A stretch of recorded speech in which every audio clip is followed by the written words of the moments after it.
ہو میرا دل بدل دے، میرا غفلت میں ڈوبا دل بدل دے، میرا غفلت میں ڈوبا دل بدل دے،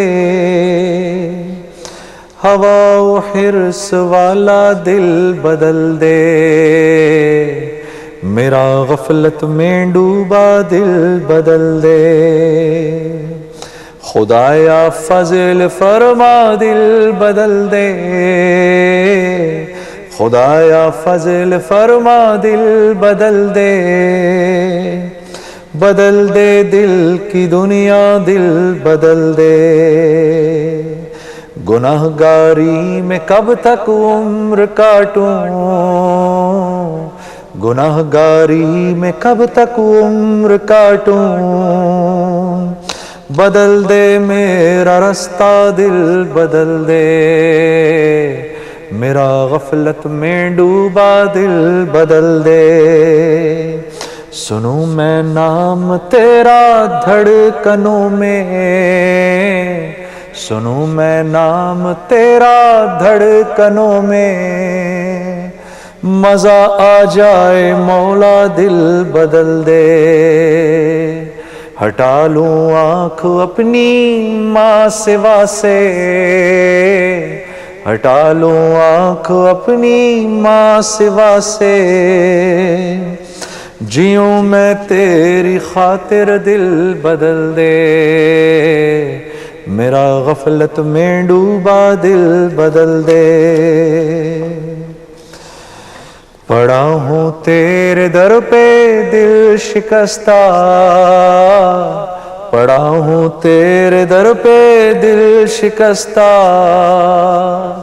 رہوں کیوں دل شکستہ دل بدل دے، میرا ظاہر سنور جائے الہی، میرا ظاہر سنور جائے الہی، میرے باطن کی ظلمت دور کر دے،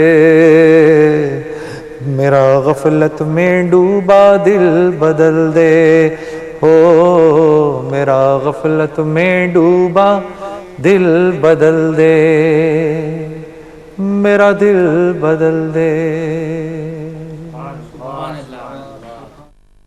یہ اصل میں ایک مناجات ہے، ایک دعا ہے، حضرت مولانا ذوالفقار نقشبندی صاحب کی لکھی ہوئی، انہوں نے خود پڑھی ہے، مجھے کسی نے وہ ان کا پڑھا ہوا کلام بھیجا، مجھے بہت اچھا لگا تو میں نے پڑھ دیا، اور اس دفعہ مکہ جب گیا تو حج پر، تو پچھلے سال تو اللہ کی شان کی حضرت کو سنا بھی دیا میں نے، تو یہ اللہ سے دعا ہے، اللہ ہمارا دل بدل دے، اللہ ہمارا دل بدل دے، کیونکہ انسانوں کا دل بدلنا بہت مشکل چیز ہے، دل نہیں بدلا کرتے، دیکھو نا، جس چیز کو پسند نہیں کرتے ہم کیا کہتے ہیں، میرا دل نہیں کر رہا، اب جب دل نہیں کرتا تو پھر نہیں کرتا، اور یہ نفس اتنا ظالم ہے، اتنا ظالم ہے کہ اس پوری کائنات میں خدا سے کوئی ٹکر نہیں لے سکتا، یہ نفس خدا سے ٹکر لیتا ہے، یہ اللہ کی وہ واحد مخلوق ہے جو ہم سب کے اندر موجود ہے، شیطان تو اس کے سر پہ آ کے بیٹھتا ہے، صرف اس کو مشورے دیتا ہے، پھر یہ، اور یہ نفس ایسا ہے، یہ ایسا ہے کہ یہ دل کو قابو میں کر کے رکھتا ہے، بالکل دل کو ہلنے نہیں دیتا، دل کو اپنی مرضی سے چلاتا ہے، یہ اپنی مرضی سے چلاتا ہے، نماز کا ٹائم آیا ہے، نفس کہے گا نہیں پڑھنی، یہ اللہ سے براہ راست ٹکر لے لے گا، اللہ کی اور کسی مخلوق میں اتنی طاقت نہیں، سورج میں یہ طاقت نہیں ہے، کتنی بڑی مخلوق ہے کہ ایک دن اللہ سے کہے یا اللہ میں کروڑوں سال سے ٹائم پہ نکل رہا ہوں، تو 5 دن کی مجھے بھی چھٹی دے دے، یا 5 منٹ کی چھٹی لے لوں میں، چاند کہے یا اللہ تھک گئے ہم بھی، ٹھیک ہے نا، ستارے کہیں یا اللہ راتیں جگمگا جگمگا کے ہماری بھی روشنی ختم ہو گئی، ہمیں بھی 5-7 منٹ دے دے، کوئی مخلوق اللہ کی ایسا نہیں کر سکتی، لیکن یہ نفس کرتا ہے۔ تو اللہ رب العزت انبیاء علیہ السلام کو دنیا میں بھیجتے ہیں، کیونکہ اللہ پاک ہم سے آپ سے پیار کرتے ہیں کہ جاؤ ان کے دلوں پر محنت کرو، کیونکہ دل پر محنت کرنا سب سے مشکل کام ہے، انسان اس کائنات کی سب سے ضروری مشین ہے، یہ خراب ہو گئی پوری کائنات خراب ہو گئی، ٹھیک ہے نا. یہاں سے لوگوں کے اعمال اوپر جاتے ہیں اور اوپر سے اللہ کی طرف سے احکامات نیچے اترتے ہیں. لوگ نیک اعمال کر کے اوپر بھیجتے ہیں, اوپر سے برکتوں کے فیصلے اوپر سے اترتے ہیں. یہاں سے لوگ نافرمانیاں بھیجتے ہیں, اوپر سے اللہ کی پکڑ اترتی ہے. اللہ کے نبی صلی اللہ علیہ وسلم نے ارشاد فرمایا, ایسے مہاجرین کی جماعت آپ کے سامنے بیٹھی تھی, آپ نے فرمایا ہے مہاجرین کی جماعت 5 چیزیں ایسی ہیں اور میں اللہ کی پناہ مانگتا ہوں کہ وہ 5 چیزیں تم لوگوں میں آئے. پہلی بات, جب کوئی قوم بے حیا ہو جاتی ہے, بے حیائی عام ہو جاتی ہے, تو اس قوم میں ایسی اموات ہوتی ہیں کہ جن کا اس سے پہلے والوں نے کبھی سنا بھی نہیں ہوتا. ایسے امراض ان میں جنم لیتے ہیں کہ ان کے بڑوں نے ان امراض کے بارے میں کبھی سنا ہی نہیں ہوتا. پہلی بات. دوسری بات, جس قوم کے اندر ناپ تول میں کمی کی جاتی ہے, جس قوم کے تاجر بے ایمان ہو جاتے ہیں, تو اس قوم کے اوپر ظالم بادشاہ کا تسلط ہو جاتا ہے, جو نہ ان کے بڑوں کی عزت کرتا ہے نہ ان کے بچوں پر شفقت کرتا ہے. جس قوم میں زکوٰۃ روکی جو قوم زکوٰۃ نہیں روک دیتی ہے, اس قوم پر بارش روک دی جاتی ہے. ہاں, کراچی میں بڑے عرصے سے بارش نہیں ہوتی ہے, تو اتنی بری بارش ہوتی ہے جی کہ وہ رحمت باران رحمت نہیں باران زحمت برستی ہے. ٹھیک ہے نا. تو بارش کہاں روکی جاتی ہے؟ جس قوم کے اندر چیریٹی ختم ہو جاتی ہے. زکوٰۃ روکتے ہیں تو روک دی جاتی ہے کہ اگر زمین پر بے زبان جانور نہ ہو تو ایک پانی کا قطرہ نہ گرے. جس قوم کے تاجر بے ایمان ہو جاتے ہیں. پھر جو قوم وعدہ خلافی کرتی ہے, بات بات پہ جھوٹ, بات بات میں بہانے بازی, یہ مجھے کب کہی تھی آپ نے یہ بات, ٹھیک ہے نا, یہ وعدہ خلافی ہے. ہم نے گورنمنٹ آف پاکستان سے یہ وعدہ کیا ہے کہ تیرے قانون کا پاس رکھیں گے, اب ریڈ لائٹ آئی توڑا تو کیا کیا؟ خلاف ورزی کر دی, خلاف ورزی کر دی. تو جس قوم میں خلاف ورزی عام ہو جاتی ہے, وعدہ خلافی عام ہو جاتی ہے, اس قوم کو اللہ اس کے دشمنوں کے حوالے کر دیتا ہے. کسی کے دشمن کے رحم و کرم پر چھوڑ دیا جائے اور دشمن سے کہا جائے جو کرنا ہے کر اس کے ساتھ, وہ کیا کرے گا اس کے ساتھ. اور اس قوم میں چور ڈاکو لٹیرے عام ہو جاتے ہیں جو لوگوں کے گھروں میں گھس کے ان کے مالوں کو چھین لیتے ہیں. پانچویں بات, جو قوم اللہ کے قانون کو توڑنا شروع کرتی ہے آہستہ آہستہ آہستہ, ان پہ آپس میں خانہ جنگی شروع ہو جاتی ہے, وہ آپس میں لڑنا شروع ہو جاتے ہیں. لیکن اللہ کا شکر ہے پاکستان میں تو ایسا کچھ نہیں. تو یہ 5 چیزیں میں نے آپ کو بتائیں. ہاں, بے حیائی, تاجر کی بے ایمانی. سب سے پہلے معاشرہ تباہ ہوتا ہے تو تاجر کی بے ایمانی سے تباہ ہوتا ہے, کیونکہ اس کے پاس ہوتا ہے پیسہ, مال, یہ اپنے مال سے خریدتا ہے, بے ایمانی کرتا ہے. ایک سوال میں آپ سے جنید بھائی, یہ ناپ تول میں کمی کیوں کی جاتی ہے جبکہ سب کو پتہ ہے کہ جو دینا اللہ تعالیٰ نے دینا ہے, تو وہ اب جو اپنے نصیب سے زیادہ کیوں مانگتے ہیں؟ ہاں, بات یہ ہے کہ اللہ رب العزت ہیں تو صحیح, ہم اللہ کو مانتے تو ہیں لیکن اللہ کی نہیں مانتے. ٹھیک ہے نا. تو اس کو اللہ کو ماننے کے لیے اللہ کو دل میں بڑا سمجھنا ضروری ہے. اللہ کو ماننے کے لیے اللہ کو بڑا سمجھنا ضروری ہے. تو جب آدمی اللہ کو بڑا کیونکہ آدمی کی فطرت ہے, وہ جس کو بڑا سمجھتا ہے اس کی بات مانتا ہے. اگر اللہ کو میں بڑا سمجھوں گا تو میں خوف کے مارے یا اللہ کی محبت کے اندر کہ یار ناراض نہ ہو جائے. ماں جو ہے, بوڑھی ماں کی بات کیوں مانتا ہے بیٹا؟ ماں تو کچھ نہیں کر سکتی اس وقت, لیکن اس محبت میں کہ کہیں ماں برا نہ مان جائے, وہ ماں کی بات کو مانتا ہے. اللہ چاہتے ہیں میرا بندے کا میرے سے یہ تعلق بنے. مال کی لین دین یہ ایک انتہائی سینسیٹیو میٹر ہوتا ہے جی. نیک آدمی کی نیکی اگر پرکھی جاتی ہے تو کاروبار میں پرکھی جاتی ہے کہ یہ کاروباری معاملات کے اندر کیسا ہے.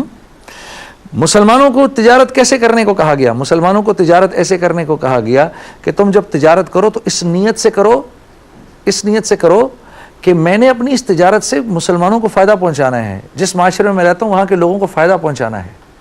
اس نیت سے تجارت کرو. یہ مسلمانوں کی تجارت ہے, یہ مسلمانوں کے MBA کا کرکس ہے. جو MBA ہو رہے ہیں جتنے بھی, اس MBA کا نچوڑ کیا ہے, کیا ہونا چاہیے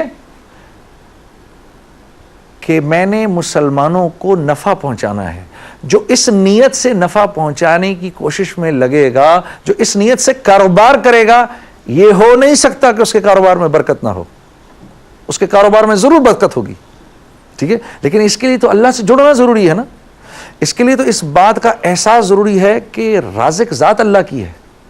یہ بڑا مشکل بات ہے, یہ کہنی بہت آسان ہے کہ بھئی رازق اللہ ہے, ہم تو اکثر کہتے رہتے ہیں, لیکن دل بھی کہے یہ ضروری ہے نا. دل نہیں کہتا, دل کہتا ہے ہاں اللہ بڑے ہیں, لیکن وہ ایک آگے لیکن لگاتا ہے.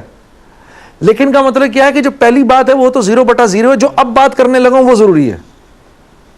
آپ صحیح فرما رہے ہیں جنید صاحب, لیکن ٹھیک ہے نا, وہ لیکن کیا ہوتی ہے, اگرچہ, حالانکہ, چونکہ, چنانچہ, یہ جتنی بھی سٹیٹمنٹس ہیں نا, اس کا مطلب یہ ہے کہ پہلی بات بیکار ہے, اگلی بات ضروری ہے.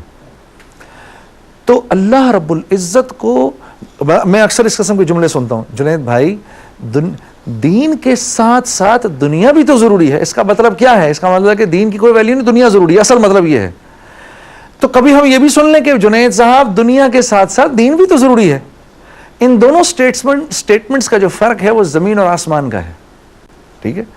تو وہ تاجر جو اللہ سے ڈرے گا, ہاں, اس تاجر کی اللہ رب العزت اس کے بارے میں فرماتے ہیں وَمَن يَتَّقِ اللَّهَ يَجْعَلْ لَهُ مَخْرَجًا وَيَرْزُقْهُ مِنْ حَيْثُ لَا يَحْتَسِبُ. اللہ خود فرما رہے ہیں جو مجھ سے ڈر کے تجارت کرے گا, يَجْعَلْ لَهُ مَخْرَجًا, میں ہر مشکل سے اس کو نکالوں گا. اللہ سے ڈرنے والا, اس کے اندر 3 چیزیں ہوں گی تجارت کے اندر, اس کے پاس تجارت میں 3 چیزیں ہوں گی. جس کے ساتھ وہ مل کے کر رہا ہوگا, اس کے ساتھ اس نے لکھت پڑھت کی ہوگی,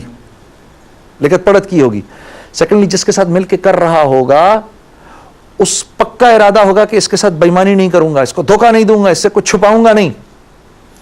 تیسری بات, جس معاشرے میں کاروبار کر رہا ہوگا اس معاشرے کو نفع پہنچانے کی نیت سے کر رہا ہوگا.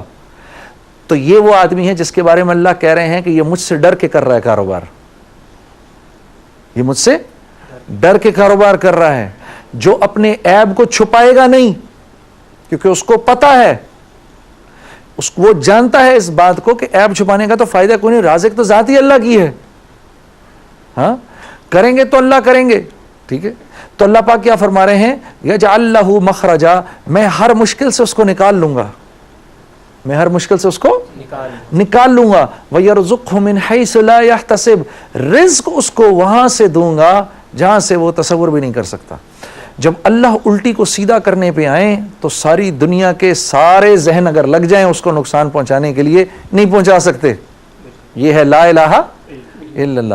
اور جب سارے کے سارے لوگ کسی کو نفع پہنچانا چاہیں, اللہ کی مرضی نہیں ہو تو وہ نہیں ہوگا. یہ ہے لا الہ الا اللہ. کیونکہ یہ یاد رکھو, تمہاری جیبوں میں رکھے ہوئے تمہارے روپے ہیں تو تمہاری جیبوں کے اندر, لیکن جڑے ہوئے اللہ سے ہیں. انہوں نے تمہیں نفع پہنچانا ہے, نقصان پہنچانا ہے, یہ اس پہ ڈیپینڈ کرے گا کہ یہ تم نے کمائے کیسے ہیں. اگر صحیح طریقے سے کمائے ہیں تو اللہ رب العزت کی طرف سے فیصلہ ہوگا کہ بھئی یہ جب اس کے بھائی اور اس کی بہن یا اس کی بیٹی کے جسم میں جائیں گے تو یہ میرے فرما بردار بنیں گے. اور غلط طریقے سے پیسہ کمایا ہوگا, اب یہ جب اولاد کی جسم میں جائے گا تو وہ اولاد کو عبد القادر جیلانی رحمہ اللہ نہیں بنائے گا, بلکہ اولاد نافرمان بنے گی. یہ ہے لا الہ الا اللہ. جیب میں رکھا ہوا پیسہ یہ اللہ کے امر کا محتاج ہے, یہ اللہ کا پابند ہے, اللہ اس کا پابند نہیں ہے. یہ ہیں اسلامی معاملات. یہ کیا ہیں؟ اسلامی معاملات, ٹھیک ہے نا. اور تیسری سب سے امپورٹنٹ چیز, پہلی تھی عبادت, دوسرے تھے اخلاق, وہ ہم نے ڈسکس کیے.